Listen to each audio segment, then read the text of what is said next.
Hey, y'all. This is Wes at Anti-Fragile Physical Therapy. Just so excited for you to join us today for a conversation with Malynda Kerksick, who is, of so many things, the newest member to our Anti-Fragile team. She is a personal trainer. She's a run coach. She is an exercise physiologist. And she is here today to talk about all sorts of different topics from training to metabolic testing to structure and ways in which we want to see how people can perform at their best and work with a trainer to perhaps clarify, codify, and move their goals forward, whether those goals are just healthy aging or personal bests when they're out running or cycling. So, welcome, Malynda. Thanks for being here. Hi. So, we're just going to dive right in. The first question is, we I think got to meet each other through a connection that you had with Annie, who's our pelvic floor specialist here, and also a longtime runner, and that you guys did some workshops together. But your history goes like way back from a training and from an exercise physiology standpoint. So, do you mind telling us a little bit, kind of how your journey brought you to where you are today? I actually started in high school working in a YMCA. So I started at a YMCA and bounced around a couple different places. I've worked with all different array of people as far as uh, basic training soldiers. I've also worked in a pain clinic. Um, I have worked with a lot of moms and just a huge array of different people. All right. So you did some work with the military, is that right? On the civilian side, is that right? Correct. Yes. So at Fort Benning, with basic training soldiers, and it was called a uh, muscular skeletal action team, and it worked with the basic training soldiers in their PT clinic. So it was kind of what I do here, actually. So after they were done with PT, they would come over to me and get their strengthening and performance. Okay, interesting. I don't think I was quite aware of that. And then you said you worked in private clinics as well, doing personal training, doing testing. I've also worked at an Army Wellness Center, and that was where I got a lot of the exercise phys outside of schooling, obviously. But the I always learn more with the experience of working with people. So working at the Army Wellness Center got me the experience there.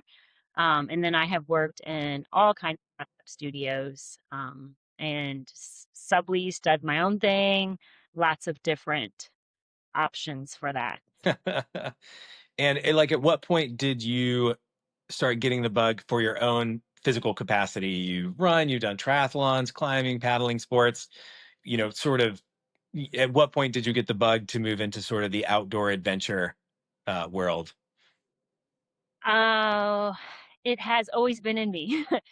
So I always used to be a runner when I was growing up. My mom used to always tell me when I was in a bad mood, go for a run. So that was kind of her go for a run. Were Uh, you in a bad mood that often, or I was it? don't know, maybe it was her way of getting rid of me. Fair. But then from there, actually in my early 20s, I did bodybuilding, um, competed in bodybuilding. And then in my late 20s was when I started running marathons. I ran um, on my birthday, actually. My 27th birthday was my first marathon. And then I've just done marathons, went into triathlons, and it was just fun to see how much I could do and how far I could push myself. Uh, So you're lifelong. That's great. That seems to be a persistent story of employees here at Anti-Fragile Physical Therapy. Everything keeps changing. Now, last weekend I ran the 5K. So now maybe I'm going to see if I can just run fast instead of long. From a time management standpoint, it's a lot easier to run 5Ks than ultras. So that's awesome. So it sounds like you've worked with a lot of different populations over your time as a trainer and coach. Um, do you have a group that you prefer working with? Like, who's your favorite? I'm Sponsors? challenged. So anyone that's going to bring me a challenge is probably who. I like to think of the body as kind of a puzzle, putting it together, taking it apart, and figuring out what's really going on. So I like all clients. my heart is with runners just because it's what I like to do. I like it when they come in and I hear funny running stories. So, but that's not who I like to single myself to. I like all athletes. Yeah, no, totally. When I think we were talking a little bit earlier about the difference between running and cyclists, as people who, in my world, there's a lot of coaching as a PT, but there's also, getting people out of pain. And for you, it's cyclists, obviously, like trying to create a better performance, a better capacity. Um, and you were just saying that cyclists, what was it you said? They want to keep doing the same thing and expect a different result. I would agree with that. Yes. Isn't that They actually the want definition of to do the insanity? same thing, but they want to change. Right. And uh, so it's funny because like in the world of cycling, like runners tend to shut down real quickly when they have pain because they don't have a choice. Something hurts and they've got to cut it back. But cyclists can go for months and months just sort of limping along. And so by the time they come in the door, often they have trained in whatever problem it is. So it's not 6 weeks old, it's 6 months old at this point. And so yeah, everything has gotten to adapt at that point. And so, as much as I absolutely love working with cyclists, and have been one myself for quite a bit, they definitely are more challenging, and it tends to be on a longer time frame as soon as they come in the door. Like, what's your sense of that? I would agree with that. They don't want to come in the door because they can't miss their group ride. I mean, you got to do a lot more volume with cycling. Like after you do your long ride and your intervals and your Zwift stuff, there's no time left to cross train, right? Well, that might be why they're hurt. Or missing some things on performance side. Yeah, Yeah, absolutely. strength training. A lot of cyclists actually will tell me that they don't need to strength train their legs because they're cycling all the time. That is one of those things that kind of make me cringe. Yeah, that's one of my favorite things to say is bikes are quad power transfer machines, and that's about it. You get little hip flexors and a little bit of calves, and the rest of it just sort of sits quietly.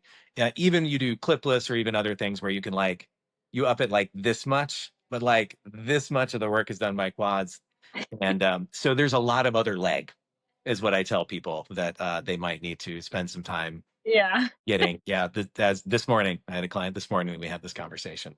So yes, it's the skipping the legs day is notably problematic for the cyclists, and they don't want to put on weight, so they don't train their arms either. So what's left but some core and maybe some stretching. I don't know.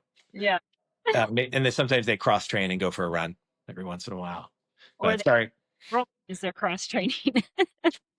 sorry, cyclists. You guys are getting a bad rap, but in that, that's why again I love working for them, because there's so much low hanging fruit from a rehab standpoint. You're like, wow, there's a lot of improvements that we can make in your capacity. It just takes time. So I would say the same thing on training. Yeah. Um, and since we're speaking about things that people maybe get wrong about training, are there are there any other things that you think someone just like coming in kind of on that first day, you're working with, you're doing kind of an assessment. I guess we'll talk about that a little bit too.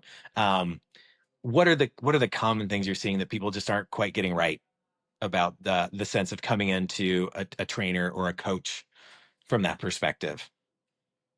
I I would say that the body is one kinetic chain and people don't look at it that way. They look at it as I have foot pain or ankle pain, or I have instability in my foot or my ankle, and they're not looking up the entire chain. The whole body works as one, and it also works with reciprocal inhibition, and that's also missed in training.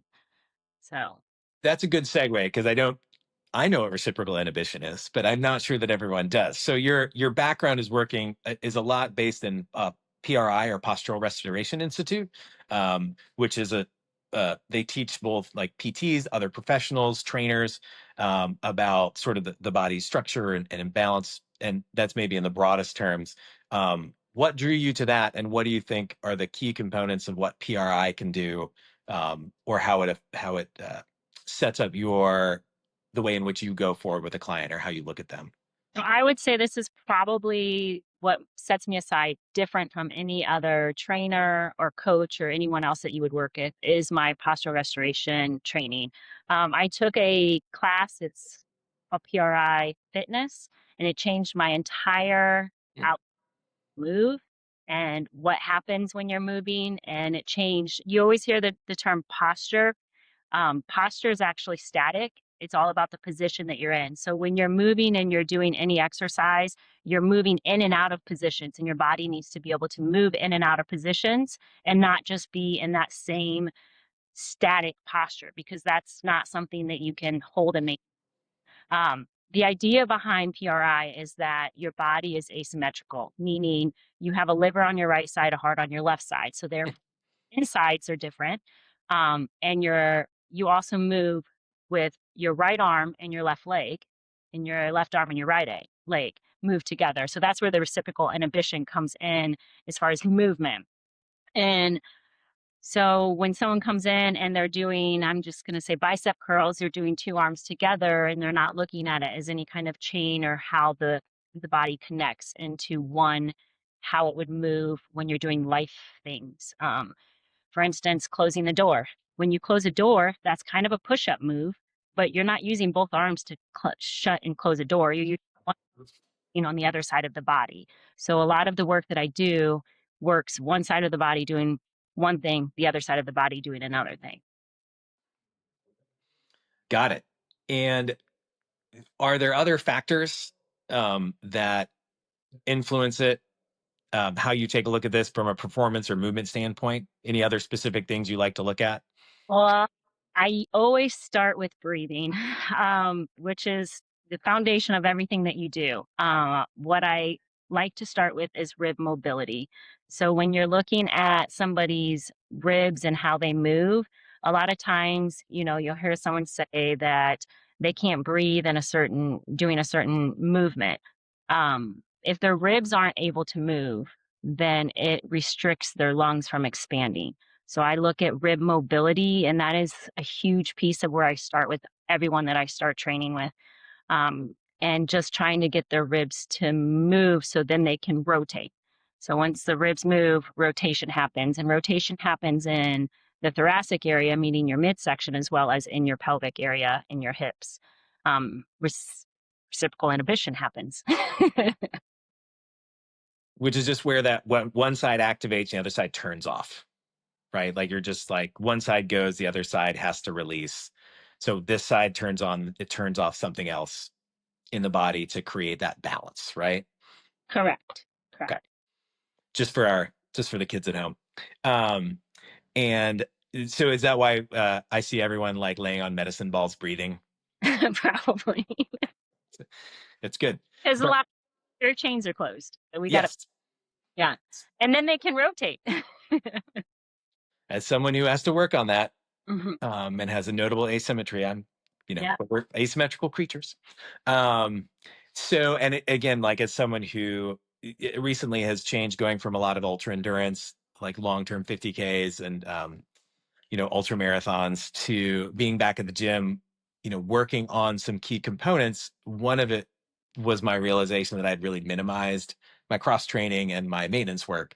Um, and so I can speak personally, but like, why do you think that strength training is so important for the endurance athlete in particular? Strength training is going to help with your bone health. So a lot of times with your repetitive movements, your long distance runners, you get stress fractures. So that's going to help build bone health. It's also going to help with, so running is a repetitive motion that you do constantly. So it's the same movement that you're continuing to do constantly over and over. When you come in and you do strength training, then you can correct that repetitive motion through other movements that you're strengthening.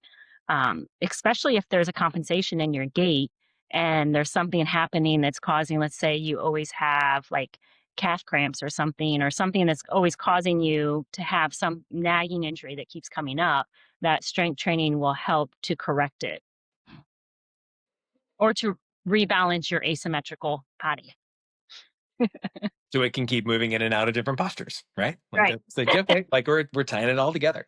Um, and so from that standpoint, we talked a little bit tongue in cheek on cyclists earlier, but um, again, what do you think some of the biggest misconceptions or issues that the endurance athlete makes when they're looking at their cross training? Particularly, we could talk about strength training, but like any component of cross training, um, where do you think they maybe again don't quite have it right?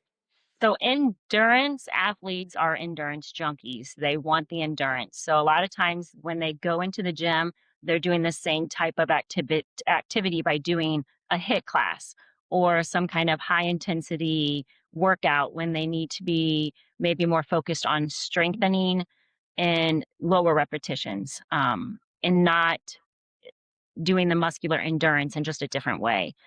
So that component, I think, is something that is looked at because you're going in and when you're doing the HIIT, the high intensity, you're just doing muscular endurance in a different form than what you were doing. The second thing would probably be that Instagram is not always right. Uh, this will go on Instagram probably, right? Or maybe I should say that when you're looking at Instagram, you should also look at credentials and what the information is coming from.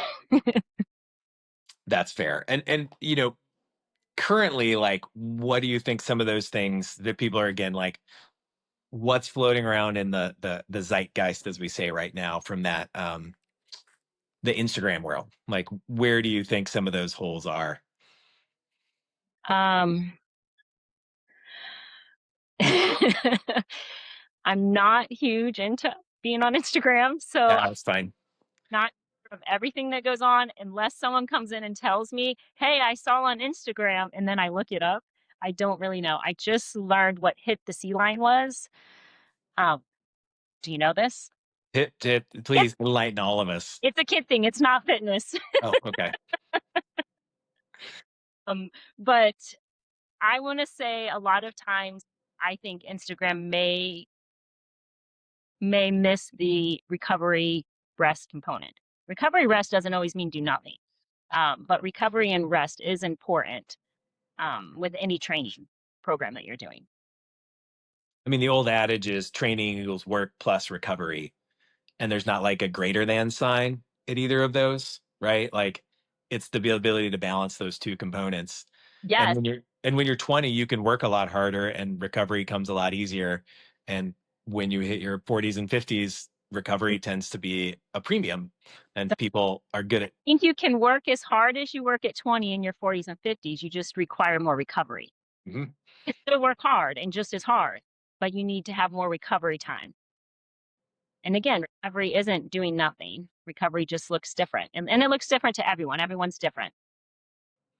Are there particular things that you encourage people to prioritize around recovery?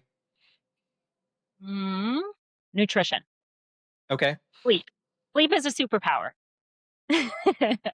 So sleep, definitely. Nutrition. All right. And from that standpoint, um, talking about fueling is going into how does our body use fuel?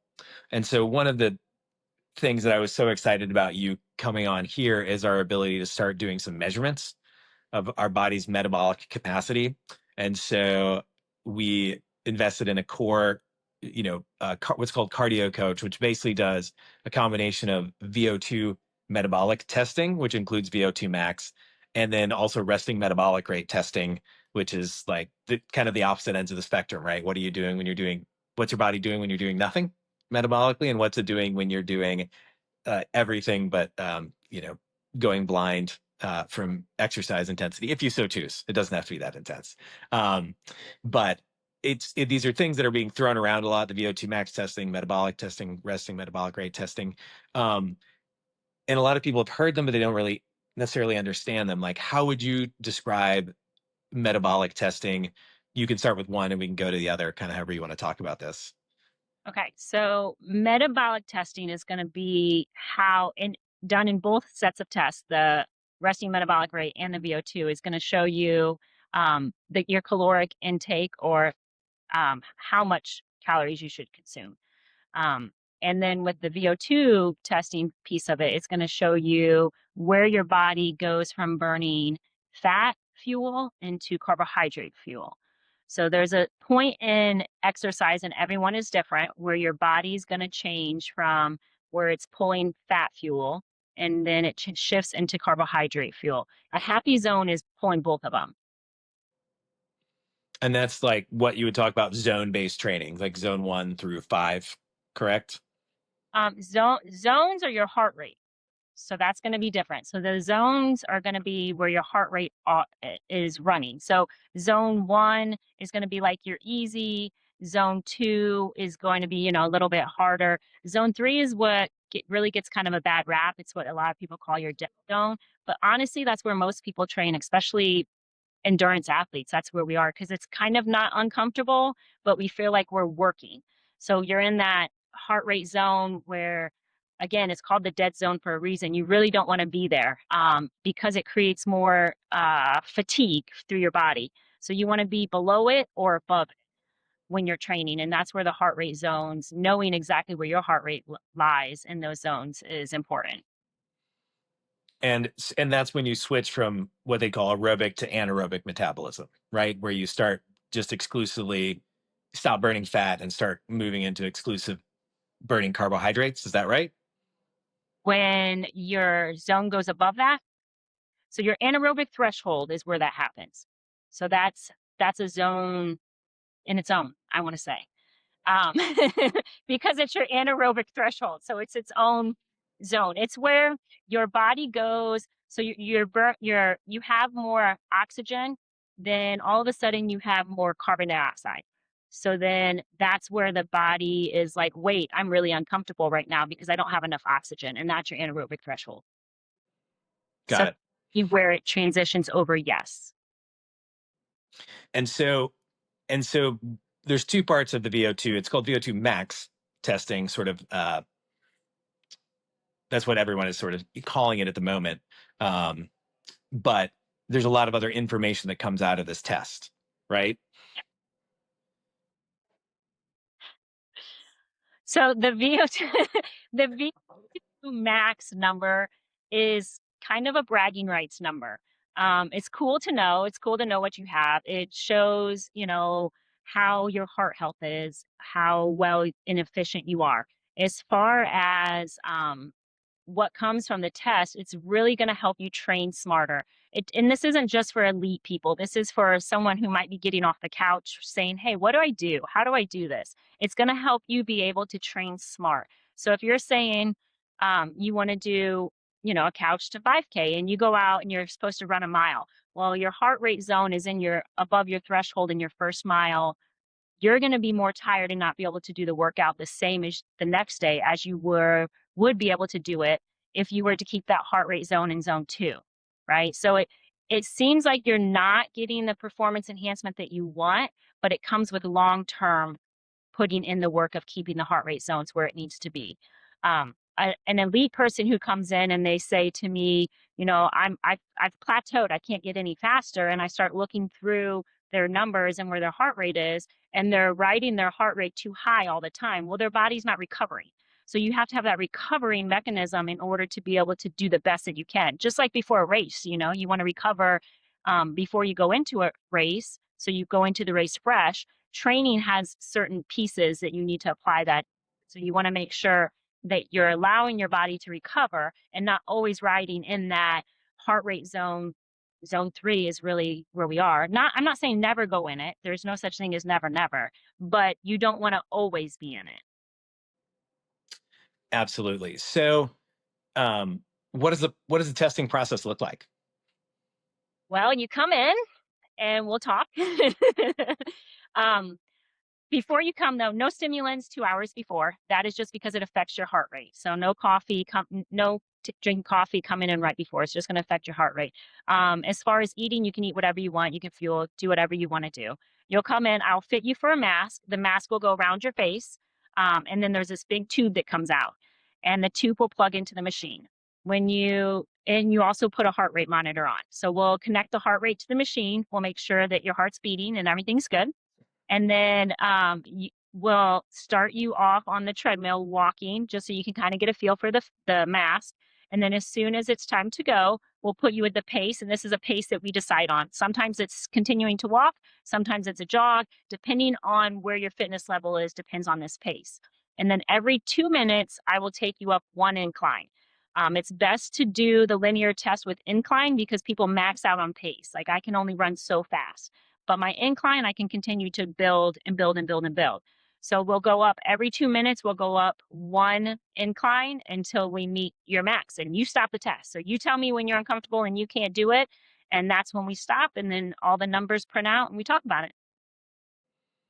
And, I think one of our current like favorite things in the office is to talk about the interesting things that are found as we're doing these like metabolic tests, and all the interesting surprises. So like, I suppose like in general, like what are some of the interesting things that you're finding, or that people are finding out about themselves, as you go through, doing these tests on a really a wide range of athletic capacity and goals overall.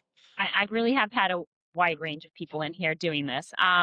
But just last Friday, I had a client in here taking the test, and she uh, recorded her workout on her watch. And so we could compare what it said.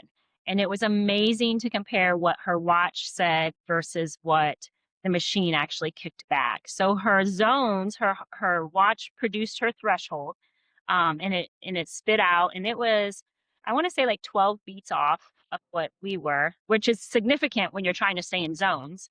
And it also, all of her zones were way lower, so she actually wasn't training high enough. Um, when she wanted to do like a threshold workout, she wasn't getting her heart rate high enough, versus she also probably was not training in that zone 2 as well. And from that standpoint, like, therefore she could have been training 5%, 10% harder On to get. yes, yes. Mhm. Her heart rate. So the machine kicks out her specific heart rate. Her watch is kind of taking it from a formula that's put in. So the formula is probably like her age, 220 minus her age times a percentage. So that's kind of what watches and gadgets will do. But the machine actually will measure the oxygen consumption that she's using during the actual heart rate. So we're measuring her heart rate while the oxygen consumption is being measured. So it tells us exactly where her heart rate is during each phase. And does that have implications for any other aspects of training or performance? Um, I ask, can ask that question a different way. ask me in a different way. Does that have implications for things like fueling during Yeah, exercise? definitely. Because then looking at her heart rate and where it was and what fuel she was pulling from, and when to start fueling. You always want to start fueling before you can't fuel anymore and you bonk out, right? So she actually, her heart rate and where she was, her fueling started later than suspected because her heart rate could go higher than what she has been training in. That makes sense. Sure. Well, we'll just cut it if it doesn't. That's still fine. Um, let's see here. So you again, we met, we have some history. Post Helene, you trained in our office for a bit after your other place was not workable for a period of time, and that was great. But what made you interested in working out of a rehab clinic versus a gym or a fitness center? So every time I've been in a clinical setting, I've really enjoyed just having the clinical aspect of it. Um, I like the people here. I like the community. I like what it brings. And I think that the people that you work around are very important to enjoy. And being a piece of a team as well. When I was on my own, do my own thing, it's not as fun. You don't get to, make fun of people when they walk out the door. You can do it in front of us. That's totally I fine. know. Mhm. Um, and do you feel like it's what do you feel like the complement is between, not just training out of a space, but being part of a team, and part of a team that's obviously like physical therapy and sort of orthopedic client first work.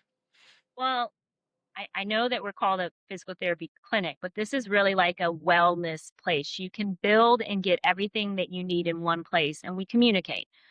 Just this morning, a client came to me and was like, "Hey, I want to do some training," and I'm like, "I'm going to get with Wes, and we're going to make sure we know where you are and what he's been doing with you." So it's a big building block that just sets you up for success as an athlete or a recreational athlete, however you define yourself. And it was one of the important things for us too, having met and worked with you before. Like you're very precise with your training care, and from my standpoint, like that client particularly, like he's going to probably do a month less of PT, because like I know he's going to be getting very specific things out of his training. He's not in so much pain anymore.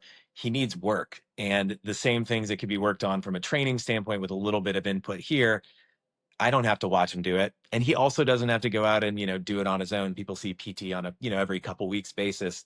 Being able to get the training, being able to understand, getting the feedback from someone who has that knowledge, to me is just so valuable.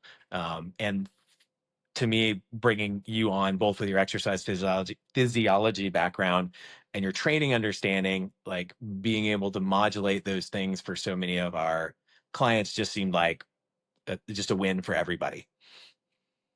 I agree. Awesome. All right. Um, let's see here. What else are we missing? Let's see here. Let's see here. One more thing. What kind, like, so what are you offering it as far as, so what kind of services are you offering right now out of Anti-Fragile?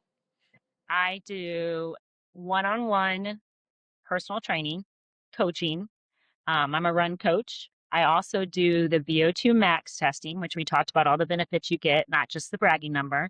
The resting metabolic rate testing, which is going to give you the calories you need to sustain life in a day. So then it helps you to know where exactly you are. If you're trying to lose weight, or if you're actually, a lot of athletes don't consume enough calories. So it's beneficial for both. Um, I just bring a happy smile into the place. Yeah, and I think there'll be other exciting things, talking about run groups, potentially some small group opportunities for people that are part of the community as well. So I think there's going to be a lot of fun things coming down the pipe. Not to mention, you're also a coach at a high school locally, both for their track and for their cross country, which I think is just spectacular as well. To be able to like give back to the community in that way. Um, what Let's see here. Um, Annalise, you know, there's my that's okay. She can edit the hell out of this part.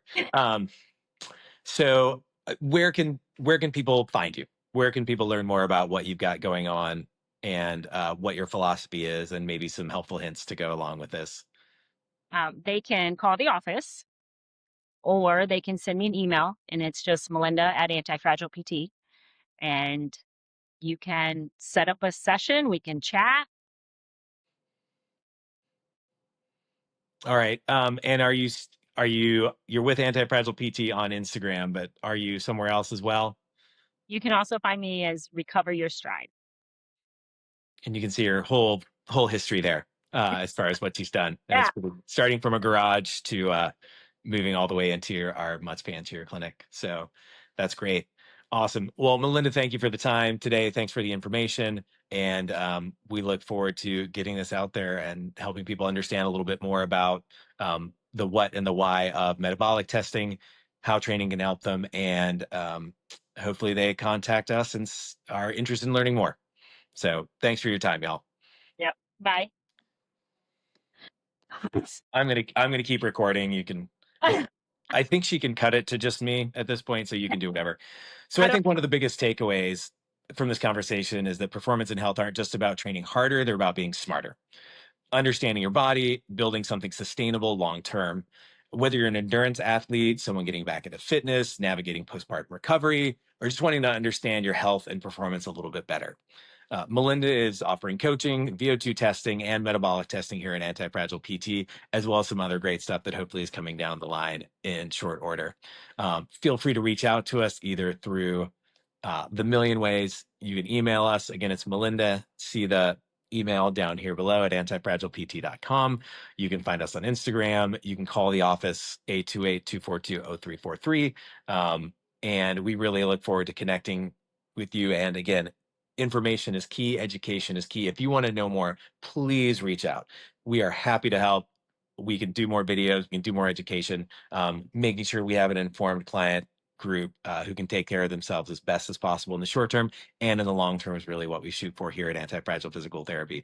Again, this is Wes. Thanks for your time today and look forward to seeing you hopefully out in the real world rather than seeing you in here in the clinic. Thanks.